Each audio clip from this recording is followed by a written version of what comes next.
One of the biggest challenges colleges face is keeping alumni connected after graduation.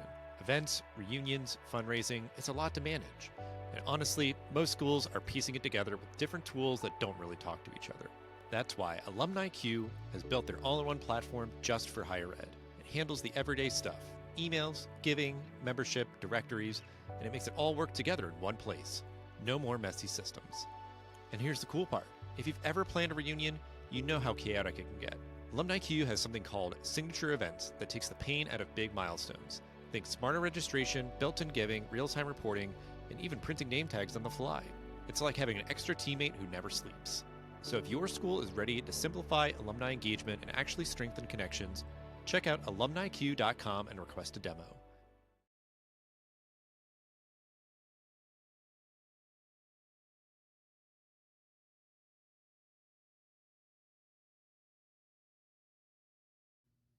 Hello, everyone, and welcome. Thank you for listening to Alumless for November 21st, 2025. This is the Alumni Engagement in the Attention Economy edition. I'm Ryan Catherwood, and I am joined by CMAC founder and CEO Chris Marshall. Excited for today's show, and as those listeners who are tuning in know, on Alumless, we talk about constituent engagement strategies and education advancement. And if you, of course, are listening to us by podcast, we really appreciate you adding us to your feed. We're grateful for the teams at Protopia, Alumni Q, and Givesy for being our Alumless presenting sponsors for Season 4. And if you have not already, be sure to visit cmac.me to check out our new workshops, our office hours, our micro consulting arrangements, so you could engage with us anytime. Really excited about today's show, Chris. And I was actually thinking to myself that why have we not talked about alumni engagement in the attention economy before today? But I guess better late than never, right? When we talk about the attention economy, we're really referring to the notion that attention is currency, right? It has tremendous value if we can capture and keep it. At least that's part of the reason why we do this show, right? Is it's fun producing the content, but we want people to know we're here, right? And we want people to have the chance to hear our advice, our reflections, and those of our guests, and have that pop up in people's feeds on LinkedIn or YouTube. And but I guess I want to ask you to kick us off with some thoughts about what you've noticed about the attention economy and how alumni engagement is connected. Yeah, the one piece that sticks out when I was prepping for this is when you look at the average time people will watch a video online, and you go back historically and you have data from 20 years ago or a little bit more now, the average watch of a YouTube video, for example, things like that. What's the amount of time people are going to spend watching video? And 20 years ago, was like a minute and a half, almost 2 minutes, people would be willing to spend and absorb content. And 10 years ago, it was under a minute. 5 years ago, pandemic time, we were way under 30 seconds. I think it's like something like 17 seconds today, or maybe even if you're lucky. And that sort of bite-size, snack-size content is so readily available that we've become so accustomed to it that we're not willing to give anything any depth. And not anything, only the things we care deeply about and we really want to spend time on. So for me, I'm going to answer our next question, Ryan, which is what's the implication for us in advancement, right? What does that mean for us? Well, we better be really good at providing that content and putting it in front of our alums, because they have the competition for that attention is across multiple areas. Now they can get it from anywhere they want and anytime they want and on their phone, whether as they're sitting doing anything. So it's imperative for us, I think, to be really good at what content we deliver and to play in that market space, frankly, to be able to say we can provide snack-sized versions of our content, the bite-sized versions. And I think it's the implication ultimately is that we've seen a declining trend in percentage of alums who are making gifts to institutions. And that is an impact of us not doing this as well as other places who are doing it better and getting that attention and time and ultimately treasure from alums who are willing to make that gift to another. Alums are still philanthropic. They're just not philanthropic to us in higher education. We've seen study after study that have told us that. So I think it's incumbent on us that we get better at telling those stories in more digestible ways and shorter form formats. And who should be telling those stories, right? I mean, what's the role of the vice president of advancement or the chief alumni leader, right, when it comes to creating content, being the subject of the content, right? Right. Capturing attention. Who's saying it, what they're saying, who the segmented audience is, are all really important. 100% agree. And not to mention, we are competing for attention with other units on campus, let alone other organizations, politics, you name it. But we have a great guest today to talk about this topic. Let's bring Josh Harraman out from the green room to the show. Hey, Josh, good to see you, my friend.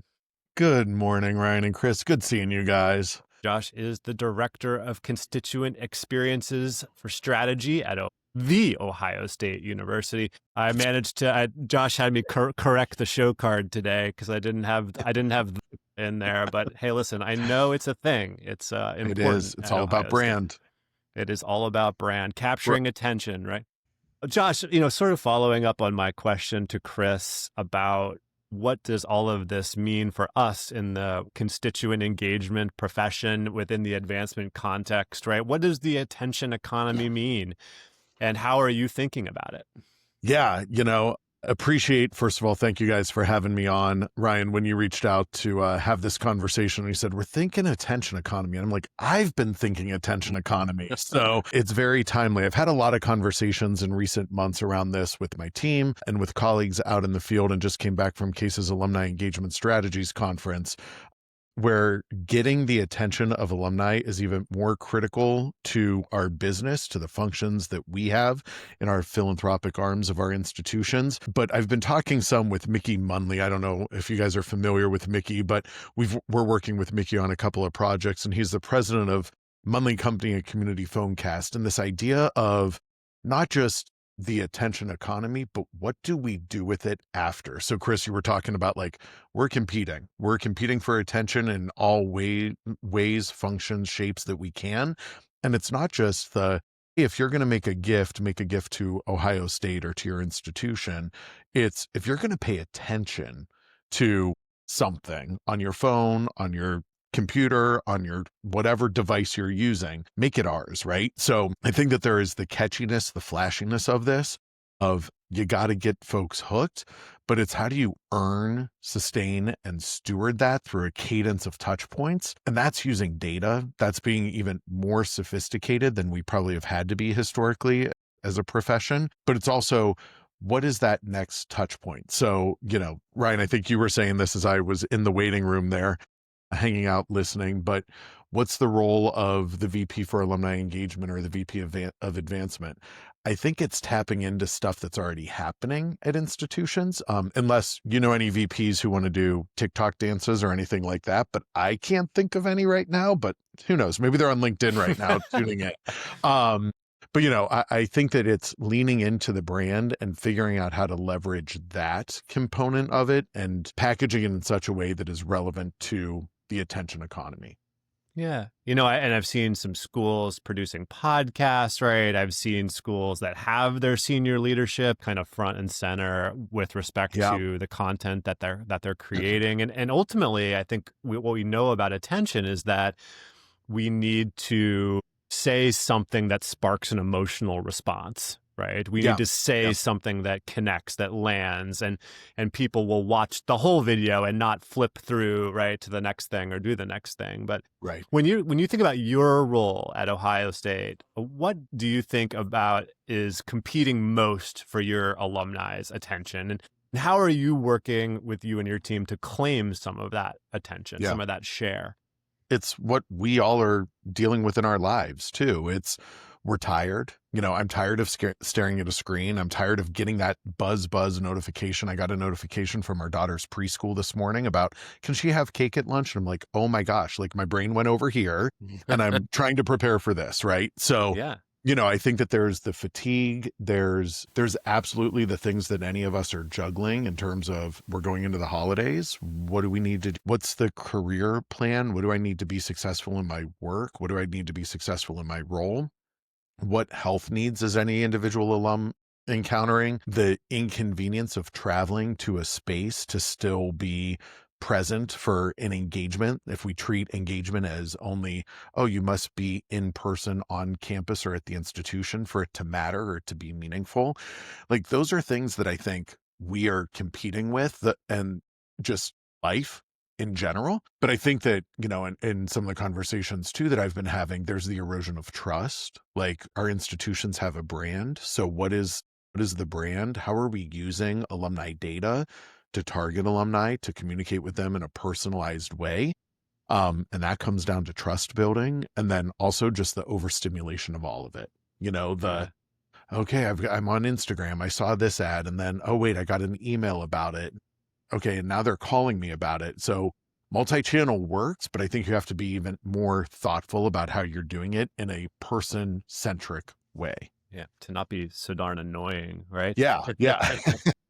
But you mentioned something really interesting. Like, part of our challenge is we're working against a couple of barriers, one of which is the tools, resources, and skills that we have within the advancement shop to create a digital first approach, the type of content that people want to watch. But we also have a challenge of inertia, right? Which is that we were so used to going through the motions of creating in-person events and activities that we typically use content to promote the events, and we don't necessarily create types of content that's going to drive conversation. Yeah. And that's something that I was fortunate coming back to Ohio State, that you asked, what are we doing? Coming out of COVID, we were, like any institution, we were in a whole different headspace in terms of how we were doing engagement. The leadership here said, we need to make this shift sooner. So rather than just go back to the traditional brick and mortar and let's do a ballroom on campus and get folks to hear a faculty member speak, we retained some of those digital opportunities and said, now let's build out a strategy that is focused on the digital first component. So I'm proud to say my team has done that through a lot of partnerships, which I'm sure we'll touch on, but change is hard. Thinking differently about our work is hard. Getting buy-in is hard. But the culture that I have at Ohio State, I'm fortunate that folks are saying, but these are the right decisions for the long term. Do you think higher education is moving, specifically advancement teams? Do you think we're adapting fast enough and moving fast enough to compete for this attention that we need alongside all these global brands and influencers that we're in competition with? How are we doing? Give us a grade. I'm going to give us a C. I think that there's an awareness, but we know higher education isn't meant to move quickly, isn't meant to be super responsive to trends. And we saw this in social media. We saw this. I think that institutions are doing much better. But there's a risk associated with how quickly we move too, of what if we just empowered every alum to be an influencer, and then they're out there under the brand. And so I do think we have some catching up to do in terms of the competition, and the competition being for profit, the competition being influencers. I think we have many institutions do a really good job in terms of what is our messaging, what is our brand, what do we stand for.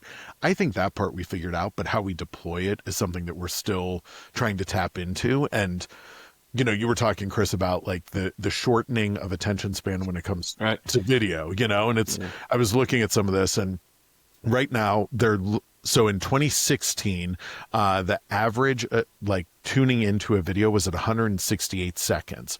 In 2023, we were at 76 seconds, and they're projecting that by 2029, we're going to be at 65 seconds. So it's like our attention is getting shorter and shorter. But our institutions, we love a faculty lecture. We love being out there. And this is what we stand for, is the, whatever institution it is. So I do think we have some give and take still there. Yeah, there's definitely an opportunity to grow in this area. We talk about influencers, but I think, one of the areas that's ripe for us to lean in on is utilizing our alumni donors as contributors to the attention economy, to get attention by not having everything, all the content we produce, be produced by the institution itself, but with alumni alongside us as potentially freelance contributors, right? Who are attending events and covering them and interviewing alumni, and even maybe a future where there's a YouTube channel that has shows that alumni are producing as part of our engagement strategy, right? I think part of the future is expanding out in that digital first realm. All right, we're going to be right back after this word from our sponsor, Protopia. Your alumni love helping students and fellow graduates, but they simply don't have time to attend every event, answer every call, or learn yet another online platform. With Protopia, making an impact is easier than it's ever been before.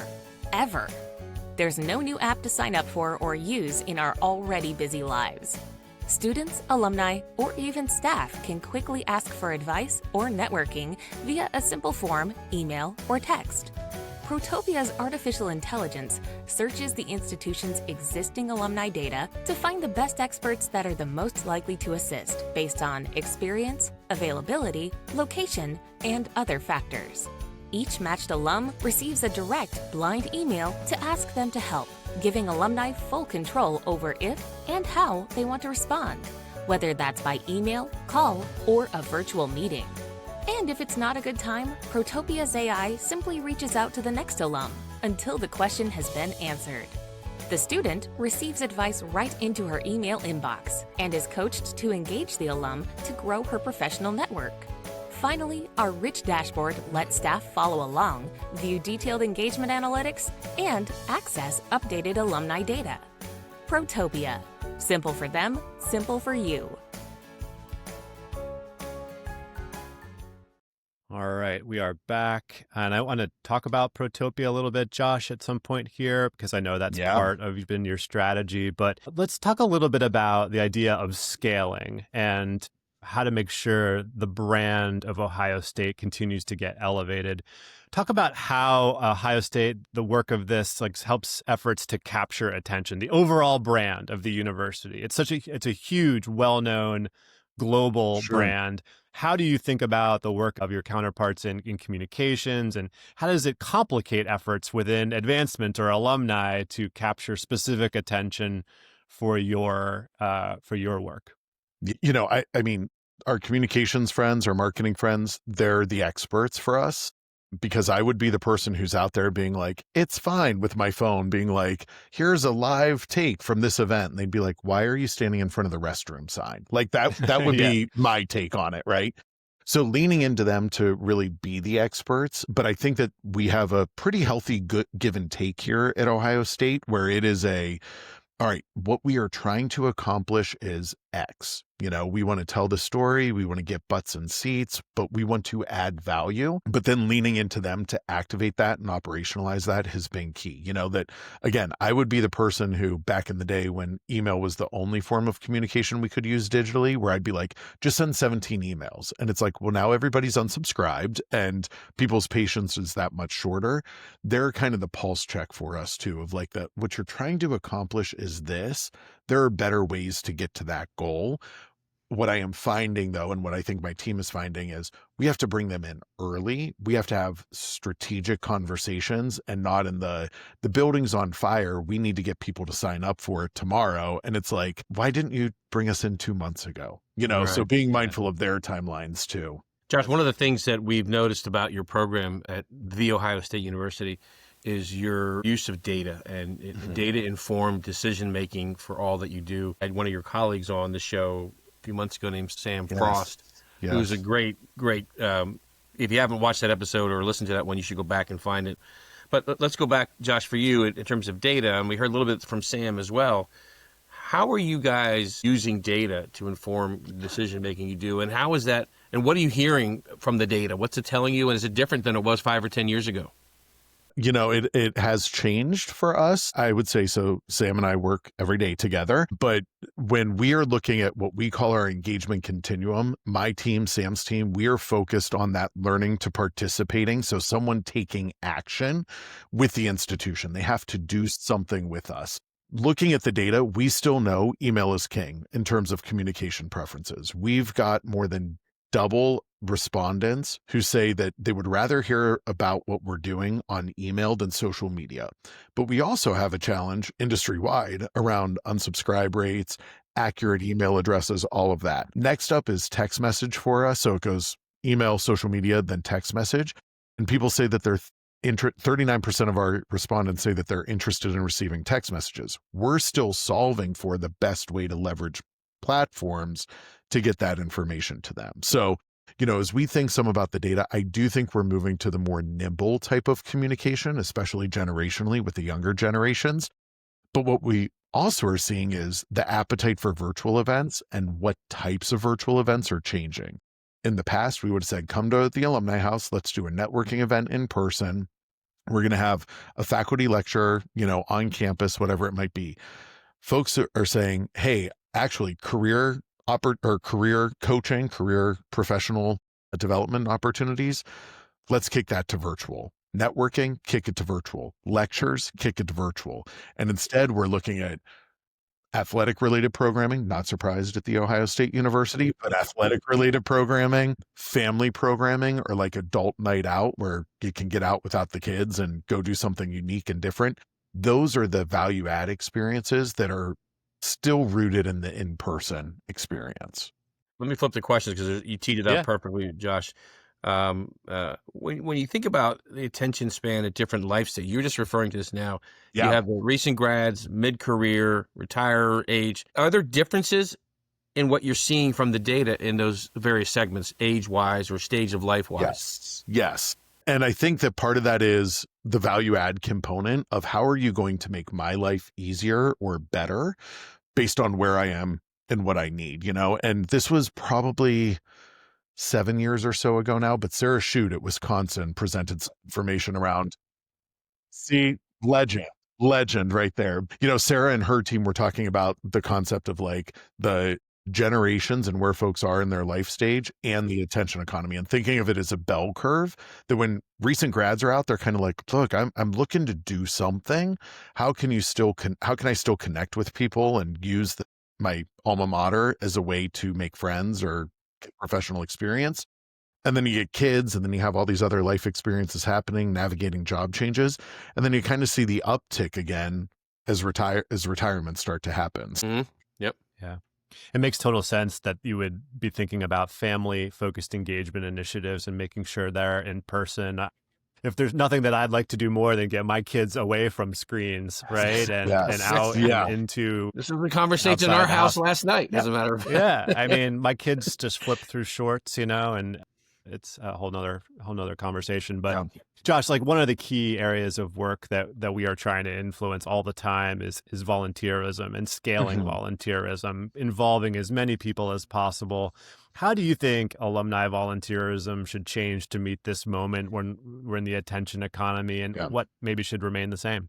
Volunteerism is something that we've had a volunteer program for many years at OSU. We kind of relaunched it as part of our campaign celebration last year to look at scale and scope post-COVID. What I think we need to be mindful of is, again, interest has changed. Generations have changed. The micro volunteer opportunities are of greater interest today than what they have been historically. Gone are the days of I volunteered to be the president of this club or treasurer of this club, and I'm going to stay on for a year or 2 years or 3 years. Instead, it's like, what do you need me to do? I can activate for that 3-week period, and then I'm out. Ryan, you mentioned this, we're using Protopia. We love Protopia and the folks at Protopia for our work and mentorship, because students aren't as interested in a traditional mentorship program now either. They are looking for I have a question that I would like to receive input on. I might develop a relationship with someone, but I don't need to go in and try to find a mentor today, right? It's like, let's kind of let this happen organically, and Protopia has been key for us with that. I used to refer to that as the difference between the old construct of mentoring was a corollary to a marriage, right? Long-term relationship. And then this is a date, right? Ask a question, get a response, you're done. That's how I thought about it. Well, it's definitely, mentoring, when we talk about scaling volunteerism, always comes up as one of the ways in which alumni want to help students, right? And what's interesting, and we could probably do a whole nother show on mentoring. Maybe we should, Chris, just because I feel like it's an important topic. But, students are not necessarily interested, and neither are alumni, to your point, right? In those long-term programs, it's more about, let me help right now, right? Or when I've got a few extra minutes. And we know that alumni who volunteer give more, and they give more often, right? And so if we can involve more alumni in those micro volunteer experiences, then I think we're all better off in the long run, right? Right. Absolutely. And that's something that I'm teaching this semester for our second year transformational experience. And I leaned into Protopia as a tool that day one, I said, what do you hope to get out of this? And they're like, how do I access alumni? Like, how do I get involved with alumni? And I cringe at that because I've been in the industry long enough that what they really want to do is I want to email an alum. Can you give me the contact information for an alum? And the answer is no, right? Like, sorry, we can't just give that information out willy-nilly. But I leverage Protopia as a way for my students to pose questions over the course of the semester to alumni that got a really great response back actually just 2 days ago from somebody who said, hey, any advice on me? I'm an arts and sciences major and I'm looking to be competitive. I think it was in finance, if I remember correctly. And somebody forwarded the note along and said, I've actually sent your information along to our recruiter. Let's keep in touch. And they're connecting offline. So it's like, that's where you start to see some of that organic mentorship across generations now. And I think like mentorship should be organic, right? Like my mentors have always been people who don't just vouch for my interests, right? They also can vouch for my capabilities, right? And they're typically typically a friend first, right? And then they become a mentor. But Chris, we've got lots more to talk about with Josh. We're going to do that in the bonus section. We're going to talk about digital platforms, content formats. We're going to talk about systems and tools, collaborations across campus. So if you are listening right now, but you are not subscribed to the podcast edition of the show, you're definitely going to want to do that. Good teaser. That was really good. Yeah, well done. Was that fluid? After 85 episodes, Right. Ryan, before we go, though, tee us up on what's coming next on Alumless Takes and the next Alumless episode. Yeah, so I recorded just yesterday an Alumless Takes with Andrea Devine. She is Senior Director for Volunteer Engagement at the University of Virginia's Office of Engagement. She's been doing amazing work the last few years trying to corral, understand, and recognize volunteers in what is quite possibly one of the most complicated universities out there that has foundations for every college, school, and unit, right? It is really a fascinating school of which I worked for a couple of years. Andrea's role was not there when I was there. So it's been fun to sort of observe her and her role and growth. So got a chance to speak with Andrea. And then, Chris, after Thanksgiving on December the 5th, we're going to be back for Alumless with our friend Elise Betts from the University of Pennsylvania, a legend in our space for sure, someone who's started one of the most well-recognized traditions programs out there in our space, particularly as it relates to helping students think about the world after graduation and being an alum for life. So great shows, great content coming up in the attention economy for you, our friends in advancement. I hope you enjoy the show. We enjoy producing it. We're going to pick up the conversation in the bonus edition. For those of you who are on the podcast, we'll be back after the break.